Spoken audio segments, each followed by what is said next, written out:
Bien, estábamos hablando de los resultados, ¿sí? Habíamos dicho que los resultados pueden ser ordinarios o pueden ser extraordinarios. Estos resultados extraordinarios son todos aquellos que son atípicos, ¿sí? Por lo general son de sucesos infrecuentes en el pasado y de un comportamiento similar en el futuro, ¿sí? Son generados por factores ajenos a la empresa, ¿sí?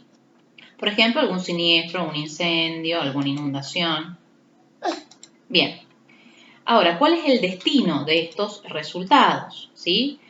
La sociedad puede retenerlos en la empresa sin ningún tipo de destino específico, en el caso, por ejemplo, de los resultados no asignados, o puede retenerlos en la empresa con una finalidad, como es el caso de las reservas, o bien lo puede distribuir a los socios, ¿sí?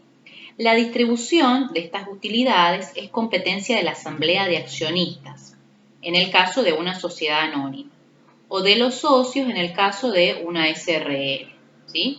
La forma de esta distribución es facultad de dichos órganos.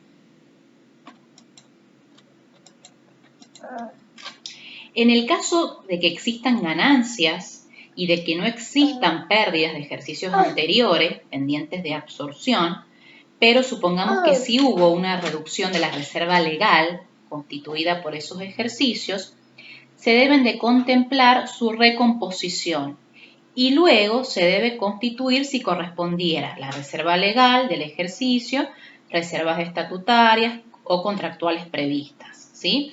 Y en caso de que exista un remanente, debe ser aplicado a la creación de otras reservas o distribución de dividendos, etc., ¿sí?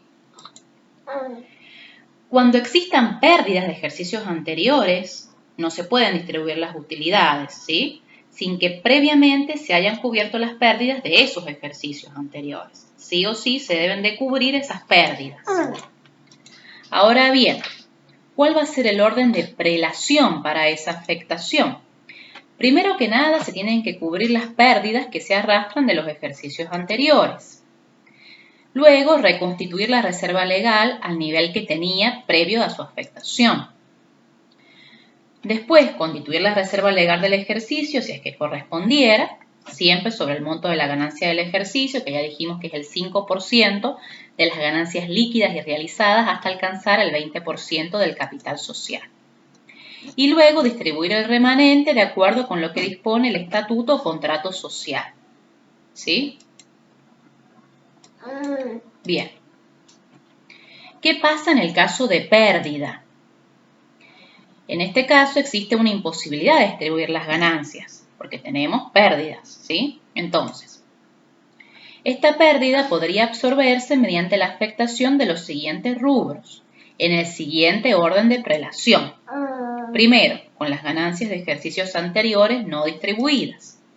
Segundo, reservas de ganancias facultativas. Tercero, reserva de ganancias estatutarias o contractuales.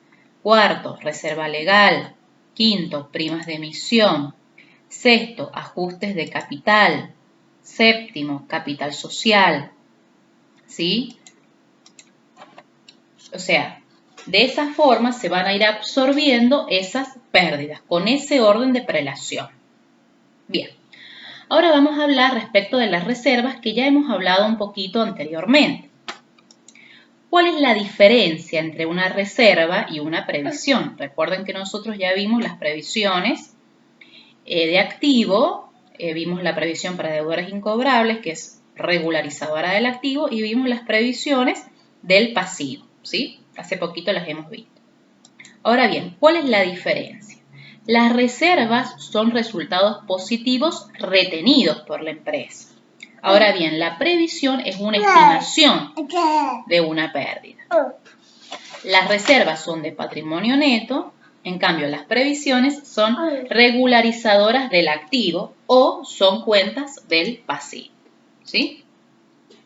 Ahora, ¿cuál es el concepto de una reserva? Son utilidades no distribuidas que se conservan con el objeto de mantener o aumentar los medios de acción de la empresa. para prever futuras pérdidas o para nivelar, supongamos, dividendos o cualquier otro objetivo legal, estatutario o voluntario. Sí o sí deben existir utilidades líquidas y realizadas. Y las causas por las que se constituyen pueden ser para proteger el capital de la empresa o mantenerlo actualizado o para prever pérdidas futuras, ¿sí? Puede ser también para proteger a los socios, para futuros aumentos de capital, para futuras inversiones, para futuras nivelación de dividendos. Y estas reservas, lo que tenemos que tener bien en claro es que constituyen la autofinanciación de la empresa, que evita tener que recurrir a recursos externos, ¿sí?